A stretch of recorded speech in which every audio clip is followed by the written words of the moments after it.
नमस्कार, मैं ऋचा सिंह और आप देख रहे हैं सी न्यूज भारत। वक्त हो चुका है न्यूज बुलेटिन का। इस बुलेटिन में बात करेंगे बुलंदशहर की, जहां रविवार से शुरू होगी आयुष्मान भव्य योजना। आगे चर्चा होगी धार की, जहां तिरला के सभी प्राविधिक विद्यालयों में FLN मेले का किया गया आयोजन और प्रयागराज के करछना में किसान यूनियन भानु संगठन के कार्यकर्ताओं ने किया धरना प्रदर्शन। और भी तमाम खबरों पर आइए करते हैं विस्तार से चर्चा। बुलंदशहर कलेक्ट्रेट सभागार में जिलाधिकारी चंद्र प्रकाश सिंह के नेतृत्व में किया गया एक बैठक का आयोजन, जिसमें आयुष्मान भव के दौरान आयोजित होने वाले कार्यक्रमों पर चर्चा की गई। स्वच्छ भारत अभियान, रक्तदान शिविर एवं अंगदान करने के लिए दिलाए जाएंगे संकल्प। साथ ही 2 अक्टूबर को होगी इसके संदर्भ में बैठक। आयुष्मान भव कार्यक्रम हमारे देश की महामहिम राष्ट्रपति महोदया द्वारा 13 तारीख को इसका शुभारंभ किया जा चुका है, लेकिन विधिवत इसका जो ग्राउंड्स पर ही इसका जो संचालन होगा वो 17 तारीख से होगा।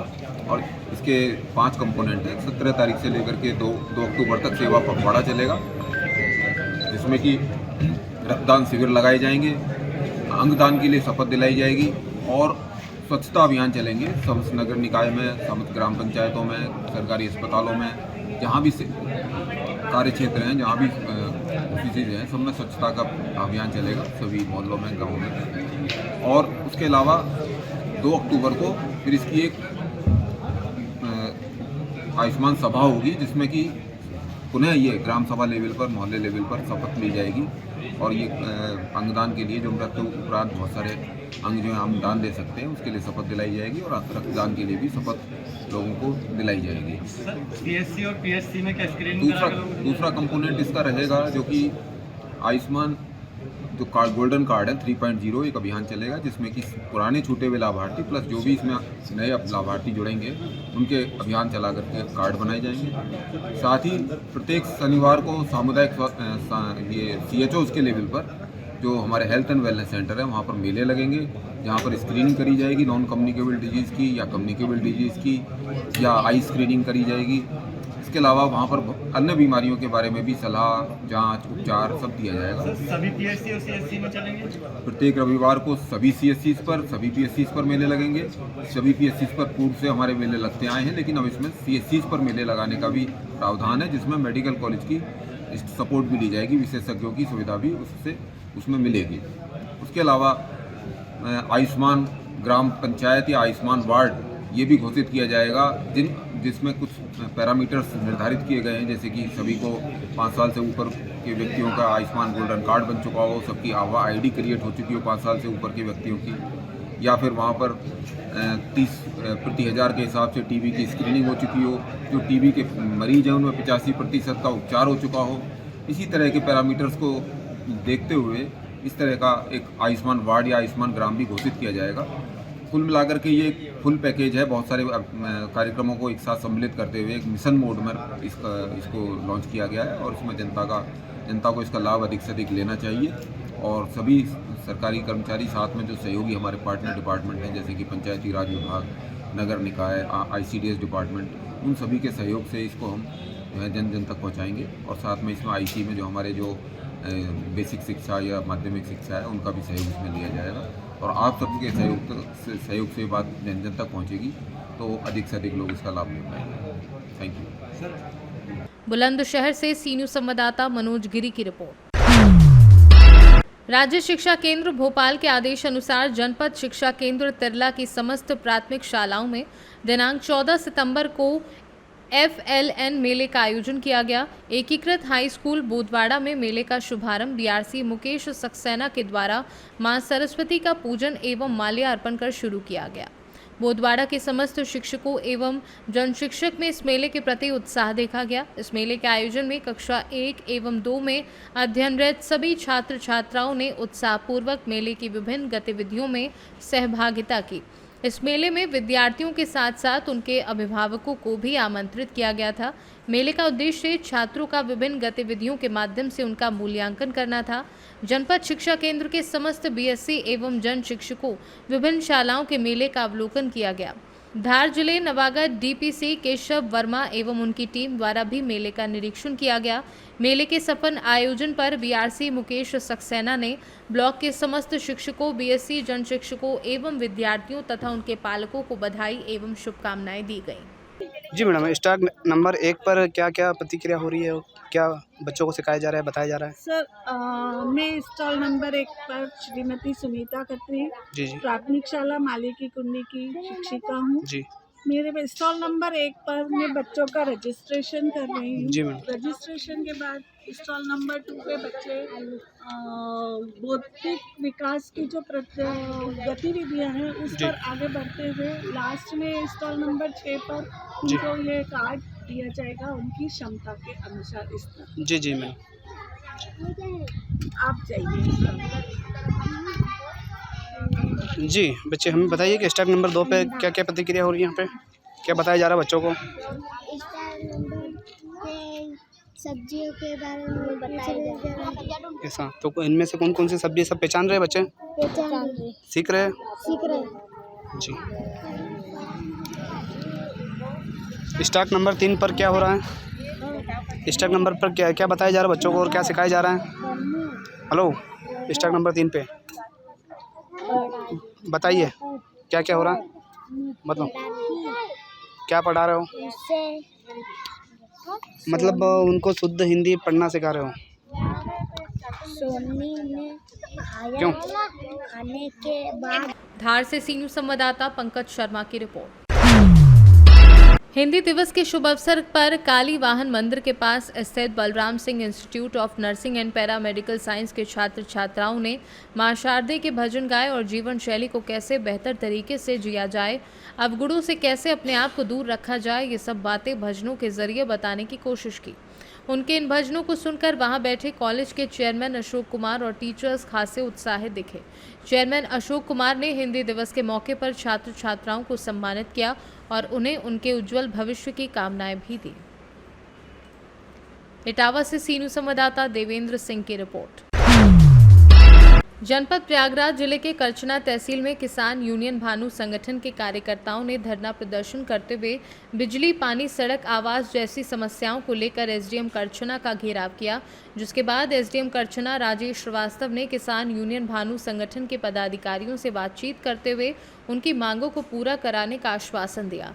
इस मौके पर संगठन के महिला मंडल अध्यक्ष मंजू राज आदिवासी के साथ धर्मेंद्र सिंह पटेल, जिला महामंत्री युवा मोर्चा के साथ भारी संख्या में महिला पुरुष किसान मौजूद रहे। मतलब मजदूर किसान जितने हैं बेचारे गरीब हैं, उनके मुंगारी गांव है, देख लीजिए इतनी दलदल है कि लोग अगर महिला अगर पेट से हो जाए ना उसको खटिया पे लाद के ले जाते हैं।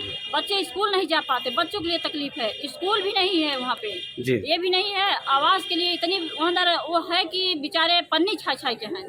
इसलिए मैंने वीडियो को भी, एडीओ को भी, सबको मैंने सूचित भी किया, बुलाया भी, लेकिन कोई सुनवाई नहीं हो रही है। इसलिए हमको मजबूरन हमने 2 बार 3 बार हम एसडीएम साहब को भी फोन किए, फोन उठाना हमारी जरूरी नहीं समझे, इसलिए हमको हमारी अपनी महिला टीम को लेके आना पड़ा यहाँ पर। एसडीएम साहब से आपकी बात हुई, क्या कहा उन्होंने? हाँ, एसडीएम साहब से बात हुई, वो बोले कि ठीक है, 1 दिन का समय भी निकाले हैं कि महीने में 1 बार आप के संगठन के बीच में बैठेंगे भी और समय भी देंगे।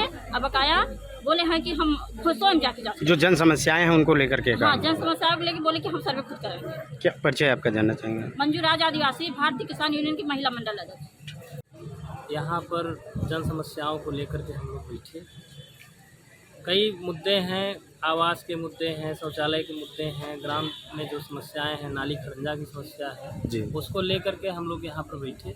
कई गांव में आवासों की सूची बनी, उसमें काफ़ी अनियमितता पाई गई है। सूची का मैंने एक सर्वे करा के खुद दिया है, उसकी एसडीएम साहब जांच करा लें।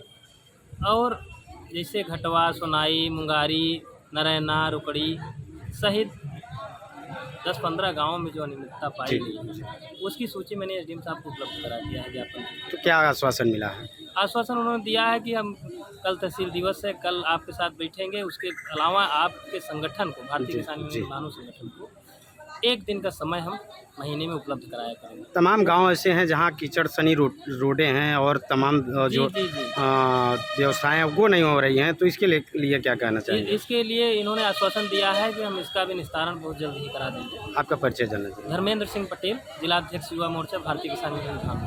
प्रयागराज से सीनू संवाददाता मंगला प्रसाद पटेल की रिपोर्ट। अन्नदाता जो अपने खून पसीने से धरती का सीना चीरकर देश दुनिया को अन्न उपलब्ध करवाता है, आज उसी किसान को अपने हकों की लड़ाई के लिए सड़कों पर धरने प्रदर्शन करने पड़ रहे हैं।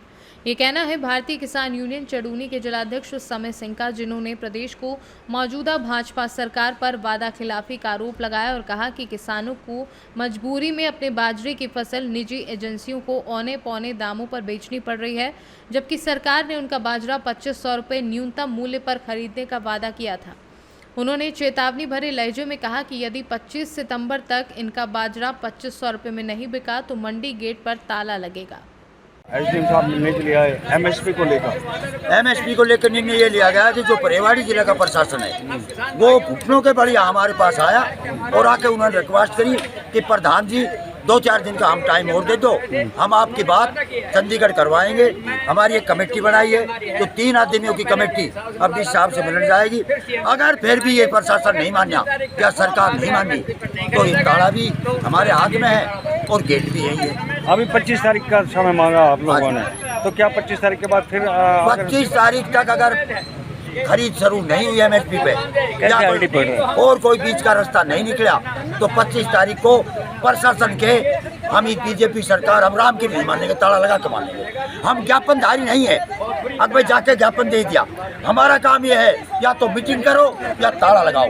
हम प्रशासन के पास नहीं गए, प्रशासन हमें अनाज मंडी के पास झुका दिया। ये भारतीय किसान यूनियन चड़ूनी की और किसानों की ताकत है। भारतीय किसान यूनियन प्रधान राजकुमार, भारतीय किसान चड़ूनी, आज हमारी एमएसपी को लेकर यहाँ अनाज मंडी का ताला लगाने को मीटिंग थी और हम बिल्कुल तैयारी में थे। गेट को ताला लगाने के लिए पूरी हमारी पूरी जोर शोर से टीम आ चुकी थी और हम पूरी तैयारी से, लेकिन प्रशासन की तरफ से मैसेज आया कि भाई एक बार और मौका दो। हमने भी उनको मौका दे दिया कि भाई ये सरकार हमें और प्रशासन को, जो हमारे भाई प्रशासन में है वो हमारे बीच से भाई है, वो हमारे सर फुड़वा देगी।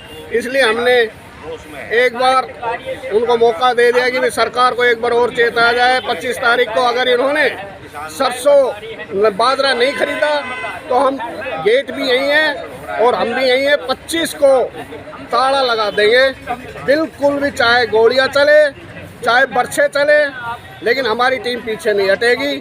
और अभी हमारे डीसी साहब ने 5 आदमियों की कमेटी मीटिंग के लिए बुलाई है, आगे चंडीगढ़ बात करेंगे। उसके बाद भी अगर कोई फैसला नहीं हुआ तो बिल्कुल गेट जाम कर दिया जाएगा 25 तारीख को, चाहे कुछ भी हो जाए। सर अभी क्या निर्णय लिया गया जब किसानों के साथ अभी मीटिंग हुई है? किसानों के साथ मीटिंग में निर्णय हुआ है कि इनके 5 सदस्यों की टीम है, उनकी हम डीसी साहब से मुलाकात करवाएंगे और डीसी साहब उच्च अधिकारियों से चंडीगढ़ बातचीत करके और इनकी जो चिंता है उनसे सरकार को। सर माना कि ये प्रशासन का काम नहीं है, प्रशासन लेवल का नहीं है, सरकार इसके ऊपर क्या चिंता करेगी और आपके माध्यम से इनकी बात पहुँचेगी?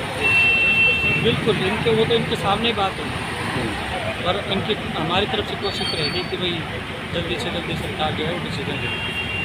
Thank you. रेवाड़ी से सीनू संवाददाता चैन सिंह की रिपोर्ट। औरैया में कलयुगी पुत्र ने माता पिता को कुल्हाड़ी से काटकर मौत के घाट उतार दिया। जमीनी विवाद के कारण बुजुर्ग दंपत्ति की निर्मम हत्या की। माता पिता द्वारा पूरी जमीन 2 पुत्रों को देने से नाराज था तीसरा पुत्र। रात के अंधेरे में दिया घटना को अंजाम। सूचना पर पुलिस अधीक्षक औरैया चारू निगम, अपर पुलिस अधीक्षक दिगंबर कुशवाहा सहित भारी पुलिस बल के साथ तत्काल घटनास्थल पर पहुंचे। तो वहीं घटनास्थल पर पहुंची पुलिस ने दोनों शवों को कब्जे में लेकर पोस्टमार्टम के लिए भेज दिया और साक्ष्य संकलित कर जांच पड़ताल में जुटी है। दिव्यापुर अंतर्गत बुजुर्ग दंपत्ति की हत्या हुई है, क्या है पूरा मामला? थाना दिव्यापुर में पुराना दिव्यापुर गांव है, जिसमें आज सुबह सर्वेश पुत्र श्यामलाल राजपूत के द्वारा सूचना दी गई कि ये लोग 3 भाई हैं, रमाकांत, उमाकांत और सर्वेश। इनमें से बड़े भाई रमाकांत के द्वारा इनके माता पिता श्यामलाल राजपूत और राम जानकी इनकी कुल्हाड़ी मार के हत्या कर दी गई है। ये रमाकांत, उमाकांत, सर्वेश तीनों एक ही मकान में रहते थे। पूर्व में इनके बीच में मनमुटाव के कारण माता पिता ने उमाकांत और सर्वेश के नाम उनकी 4 बीघा खेती कर दी थी, जिसको लेकर इनके बीच में कसीदगी व्याप्त थी। रमाकांत को कोई ज़मीन ना मिलने के कारण अक्सर ये विवाद करते थे। कल रात को माता पिता गांव में जो जानवर बंधे होते हैं उसके पास एक छप्पर में सोए थे। रात का फ़ायदा उठा के इन्होंने अपने माता पिता की हत्या कर दी। जिसमें ये वर्तमान में फरार हैं। इनका सिजरा आदि डिटेल बना के इनकी अरेस्टिंग हेतु टीम्स लगाई गई हैं। मौके से शवों का पंचायतनामा करके दोनों बॉडीज़ को पोस्टमार्टम के लिए मॉर्चरी हाउस भेजा गया है। शेष इसमें विधिक कार्रवाई की जाएगी। छोटे बेटे सर्वेश की लिखित तहरीर पर नामजद अभियोग पंजीकृत किया जा रहा है। औरैया से सी न्यूज़ संवाददाता नीरज कुमार सिंह की रिपोर्ट। बलरामपुर जिले के शंकरगढ़ विकास खंड की निवासी शुभांगी गुप्ता ने 2022 के CGPSC परीक्षा परिणाम में 5वां स्थान लाकर अपना और क्षेत्र का नाम रोशन किया है। डिप्टी कलेक्टर बनने के बाद वह अपने गृह ग्राम शंकरगढ़ पहुंची हुई थी, जहां पर उनका क्षेत्रवासियों ने आतिशबाजी और ढोल नगाड़ों के साथ उनका स्वागत किया। क्षेत्र में काफी हर्षोल्लास का माहौल देखा जा रहा है। जनपद सभागार में उनके लिए सम्मान समारोह का आयोजन भी किया गया था, जिसमें क्षेत्र के जनप्रतिनिधि और नागरिक भारी संख्या में शामिल हुए थे और सम्मान समारोह में सभी अतिथियों ने उन्हें शुभकामनाएं और बधाई दी। क्योंकि शंकरगढ़ मेरी कर्मभूमि रही है, मेरा जो दादी का घर है यही है, मेरा जो प्रारंभिक शिक्षा हुई है यही शिशु मंदिर में हुई है। तो बहुत अच्छा लग रहा है यहाँ वापस आके। और जब मेरा रिजल्ट आया था तो सबसे पहले यही इच्छा हुई थी कि मैं अपना जो गृह ग्राम है वहाँ पहुँचूँ, और मैं आज पहुँच गई। तो ख़ास तौर पर बहुत अच्छा लग रहा है क्योंकि मेरे सारे रिलेटिव, सारे रिश्तेदार, सारे शंकरगढ़ के निवासी मेरा स्वागत करने के लिए आए। तो मैं बहुत कृतज्ञ हूँ। जहाँ तक मेरी बात है तो मैंने अभी जो शुरुआत की थी वो UPSC को ध्यान में रखकर की थी, लेकिन CGPSC में मुझे सफलता मिली है। तो ऐसे में इमीडिएटली अभी तो मैंने कुछ नहीं सोचा है कि मुझे आगे क्या करना है, पर हाँ UPSC के लिए ज़रूर कोशिश करेंगे आगे। सभी को मैं यही मैसेज देना चाहूँगी इस माध्यम से कि अगर मैं कर सकती हूँ तो आप सभी भी कर सकते हैं। बस दृढ़ निश्चय होना चाहिए, आपको पेशेंस होना चाहिए, क्योंकि कई लोग छोड़ देते हैं तैयारी। तो पेशेंस के साथ तैयारी करिए, सफलता जरूर मिलती है। Thank you. बलरामपुर से सी न्यूज़ संवाददाता मुकेश सिंह की रिपोर्ट। बलरामपुर में भारतीय जनता पार्टी द्वारा लंबे इंतजार के बाद जिलाध्यक्षों की घोषणा कर दी गई है। पार्टी ने प्रदेश भर में व्यापक परिवर्तन किया है, लेकिन जनपद बलरामपुर में प्रदीप सिंह पर भरोसा जताते हुए पुनः भारतीय जनता पार्टी की कमान सौंपते हुए जिलाध्यक्ष बनाया है। घोषणा होते ही पार्टी पदाधिकारियों व कार्यकर्ताओं ने प्रदीप सिंह को बधाई देना शुरू कर दिया है। पूर्व सांसद जिला पंचायत अध्यक्ष श्रावस्ती दद्दन मिश्रा ने पार्टी कार्यालय पहुंचकर प्रदीप सिंह को बधाई दी। जनप्रतिनिधियों, पदाधिकारियों व कार्यकर्ताओं ने प्रदीप सिंह को फोन के माध्यम से व मिलकर बधाई दी। प्रदीप सिंह ने शीर्ष नेतृत्व का धन्यवाद देते हुए कहा कि पार्टी ने मुझ पर भरोसा जताते हुए जो जिम्मेदारी दी है उसका निर्वहन मैं निष्ठापूर्वक करूंगा और संगठन को आगे बढ़ाने का कार्य करूंगा। आज पुनः जिलाध्यक्ष बनाए जाने पे राष्ट्रीय नेतृत्व, प्रदेश नेतृत्व और क्षेत्रीय नेतृत्व और जनपद के सभी कार्यकर्ताओं को अपने तरफ से हार्दिक बधाई एवं शुभकामनाएं देता हूं, क्योंकि राष्ट्रीय नेतृत्व, प्रदेश नेतृत्व, क्षेत्रीय नेतृत्व ने जो मुझे हमारे ऊपर विश्वास किया है, मैं निरंतर संगठन को आगे बढ़ाने का काम करूंगा। बहुत बहुत धन्यवाद। बलरामपुर से सी न्यूज़ संवाददाता संदीप सक्सेना की रिपोर्ट। ग्राम पिपलदा जिलाधार में चल रही श्रीमद् भागवत कथा पिपलदा में चतुर्थ दिवस भगवान श्री कृष्ण का जन्मोत्सव बड़े ही धूमधाम से मनाया गया, जिसमें ग्राम पिपलदा एवं आसपास के क्षेत्र के श्रद्धालुओं ने बड़ी संख्या में सम्मिलित होकर भगवान का जन्मोत्सव मनाया एवं रोजाना भारी संख्या में श्रद्धालु कथा श्रवण करने पहुंच रहे हैं। कथा व्यास पंडित दीप कृष्ण वैद्य ने कथा में चतुर्थ दिवस कहा कि जब जब भक्तों पर विपदा आती है और अधर्म धरा पर बढ़ने लगता है, तब तब भगवान को अपने भक्तों की रक्षा एवं धर्म की पुनर्स्थापना करने के लिए प्रभु को अवतरित होना पड़ता है। धार से सी न्यूज़ संवाददाता पंकज शर्मा की रिपोर्ट। रायबरेली क्षेत्र के डलमऊ तहसील के स्कूल आदर्श विद्या मंदिर प्रबंधक किशोरी लाल यादव पर फर्जी जमीन का बैनामा करने का आरोप लगाया है। स्कूल के प्रबंधक पर फर्जी तरीके से एक बड़ी आबादी की जमीन को बैनामा कराने का आरोप लगा है, जिसके बाद इस बैनामा से प्रभावित करीब 50 परिवार के लोगों ने जिलाधिकारी से शिकायत की है। इस संबंध में SDM डलमऊ से बात की गई तो उन्होंने बताया कि ये मामला न्यायालय से संबंधित है, इसलिए इसमें सिर्फ शांति व्यवस्था बनाए रखने के लिए दोनों पक्षों से कहा गया है और मकान नहीं गिराए जाएंगे। फिलहाल अगर ये प्रकरण सही है तो आखिर आबादी की जमीन पर 150 सालों से रह रहे लोगों को हटाने की साजिश रचने वालों पर कार्यवाही कब होगी? कुमार, मैं आदर नगर का रहने वाला हूँ।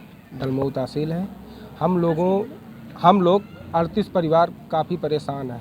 क्या मामला हो गया? मामला ये है कि हम लोगों घर मतलब 30 साल तो हमारे घर के हो गए बने, और बाकी कुछ 150 साल पुराने घर हैं। उनको भी मतलब बताए जा रहे हैं कि उनके मतलब कागज है पुराने, मतलब वो बता रहे हैं कि हमारे ही नाम मतलब आदर्श स्कूल विद्यालय के नाम है, संस्था के नाम। ये कैसे हो गया? ये पता नहीं, हेरा फेरी, बड़े लोग हैं, पैसे दे के कैसे क्या करा लिए। हम लोगों को घर भी उन्हीं के नाम नहीं पूछा जाता है तो बताते हैं पता नहीं कैसे चढ़ गई। बैनामा भी हम लोगों को रजिस्ट्री पक्की 37-38 घर उन्हीं के नाम आदर्श। इसकी शिकायत कहीं किया आपने? डीएम के पास किया है, यहाँ तहसील। कितने दिन पहले किया? अरे 1-1.5 महीने हो गए। आज तक कोई सुनवाई नहीं हुई। हाँ, मेरा नाम शैलेंद्र कुमार अग्रवाल है। आदर्श नगर मोहल्ले का मुराईबाग का रहने वाला हूँ। डलमऊ तहसील है। क्या मामला है? हमारा मामला ये है कि हम लोगों की सारी ज़मीनें हमारे मोहल्ले की जो है, एक भूमाफिया है यहाँ पर किशोरी लाल यादव, उन्होंने कुछ अपने नाम कुछ अपने गुर्गों के नाम करवा दिया है। कुछ में तो प्रत्यक्ष है, कुछ में वो अप्रत्यक्ष है। सारा खेल उन्हीं का है, सारा हाथ उन्हीं का है। किसी मामले में वो बताते हैं कि ये पता नहीं कैसे चढ़ गई, किसी मामले में अपने गुर्गों का नाम आगे कर रखा है, बैटिंग पीछे से कर रहे हैं। प्रत्यक्ष में कहेंगे हमसे कोई मतलब नहीं है, लेकिन सारी बैटिंग उन्हीं की है। इसकी शिकायत आपने कहीं? इसकी शिकायत हम लोगों ने पहले जो है समाधान दिवस में यहाँ पे 31 जुलाई को हुआ था, तो वहाँ पे हम सब लोगों ने दिया, अलग अलग एप्लीकेशन दिया था। उसके बाद जब यहाँ कोई सुनवाई नहीं हुई तो हम लोग जिलाधिकारी महोदय से मिले, उनसे अपनी समस्या बताई, एप्लीकेशन दिया। उन्होंने कहा ठीक है हम जांच करवाएंगे। जांच करवाने के बाद उन्होंने कहा कि ठीक है हम जांच बैठवा रहे हैं। एक न्यायिक मजिस्ट्रेट जो है लालगंज के, वो आए थे यहाँ पे, वो आए थे। ये यहाँ पे जो डलमऊ एसडीएम है वो भी आए थे, 2 बार वो भी आ चुके हैं और न्यायिक मजिस्ट्रेट भी आ चुके हैं। उसके बाद उन्होंने कहा भाई देखिए ये मामला तो हमारे समझ में नहीं आ रहा है, अब इसको जो है हम लोग जाँच कर रहे हैं, जैसा होगा आपको बताएँगे। लेकिन आज दिन तक उन्होंने कुछ नहीं बताया कि हमने क्या जाँच किया, क्या होना चाहिए, क्या नहीं होना चाहिए। बस हम लोग इसी तरह जो है रोज़ अपनी आवाज़ उठा रहे हैं, लेकिन कहीं कोई सुनवाई हम लोगों की भी हो नहीं रही है। अपने एडीएम साहब जो है रायबरेली में हैं, उनको भी कागज़ दिए हैं। न्यायिक मजिस्ट्रेट साहब को रायबरेली में उनको कागज़ दिए हैं। कितने लोगों की ज़मीन? अरे करीब 35-37 मकान हैं। कुछ को तो डराया धमकाया जा रहा है कि तुम्हारा इससे कोई मतलब नहीं, तो चुपाई मार के बैठ जाओ। 2-4 बंदे बेचारे डर जाते हैं, वो सामने भी नहीं आते हैं। और बाकी जो अपने नहीं डर रहे हैं, जिनका हो रहा है कि हमारा घर द्वार सब कुछ जा रहा है, भैया मारना हो, जान से मारना है तो मार देना, धमकी देते मरवा देंगे, फेंकवा देंगे। तो कहते भैया मरना है तो एक ही दिन मरना है, मरवा देना। तो जो हिम्मती लोग हैं वो अभी डटे हुए हैं, और जो डर गए वो चुपाई मारे घर में बैठ जा रहे हैं। ये है। क्या नाम है आपका? हमारा नाम राम जसी जी। परिचय अपना पूरा बताएं। हमारा परिचय है कि हमारा यह मकान है और हमारे 200 साल से हम लोग रह गए हैं। और ये मकान किस तहसील में लगता है? ये तहसील मेरा डलमऊ लगता है। और ये किशोरी लाल माफिया और यहाँ के रहने वाले बताओ कि पूरा मोहल्ला का परेशान करे हैं।